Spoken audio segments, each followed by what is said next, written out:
I think we had, just one defensive lineman missed the test, and so that would be the best we've ever had. And I don't think we've ever, had just one miss. Usually we have, 2, 3, 4. I don't know, what it's been over the years, but it's only one. And really, the guy that missed was, has asthma and struggled a bit. He passed it the second time he took it, but yeah, they worked hard in the summer. They were in great shape, and the strength coaches did a great job with those guys this summer. They worked them hard.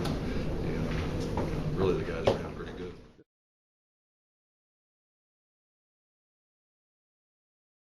Well, I think, that's kind of just a trend. Offensive coaches are always changing, defensive coaches are always changing, and the trend now is just, call the defense from the side, or the offense from the sideline, and really what it does is it forces you to call the defense from the sideline and signal to everybody and not huddle. The huddle's gone, basically.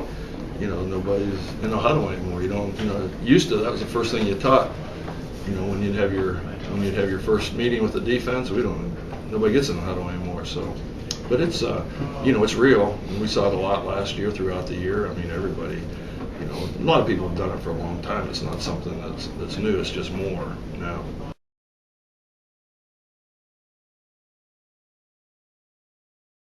No, this comes back from we had these back in '96 when I got here, and everybody, all the coaches had them and wore them, and I just for the last 3 years have worn it. So it's just it's nothing big.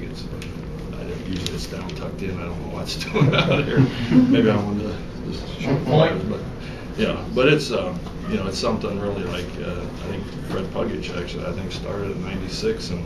He got everybody, all the coaches won, and we all wore it. And so I just kept it. It's nice. What caliber is that? I don't know. Is it a lot?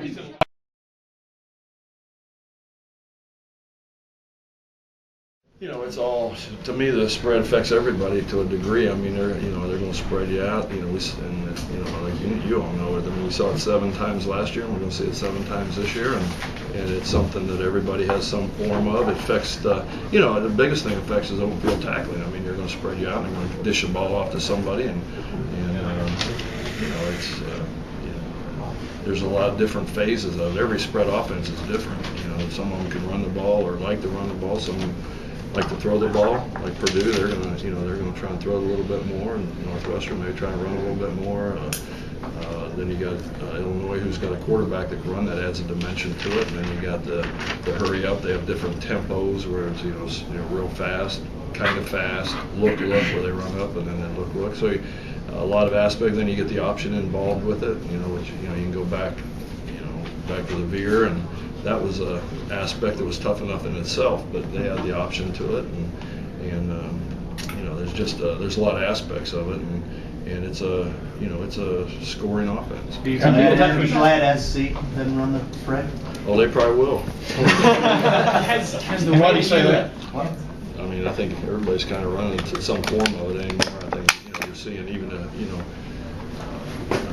Penn State's going to run it. They're traditionally a 2-back offense, but they're going to run it with their quarterback. They did 3 years ago. So I mean, I think everybody has a form of the spread offense, and the big it's really Purdue and Northwestern been running it for a long time, and they run it pretty good. I mean, they're pretty good at what they do, but it's real, and we're going to see it, and it's very, very difficult. It's very difficult when you count numbers. And how many people you've got to defend what they've got. With the bubble screen, the screens, you add that to the option, and there's a lot going on with it.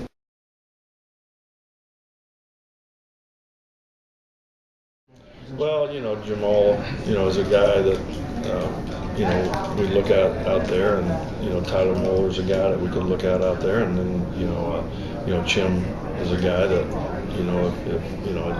if Andre would really come on and be a good corner, we could always put Chim inside. A lot depends still on the competition, and I'm not real sure. We'll end up with our 5 best defensive backs on the field, and how that goes. Last year we had to, of course, take Malcolm back to the safety spot because we just felt like Chim was our 5th best player, and we didn't want to take a freshman and put him back, 2 spots. So we asked Malcolm to do it. And, we're going to get our 5 best players out there in nickel and see who they are.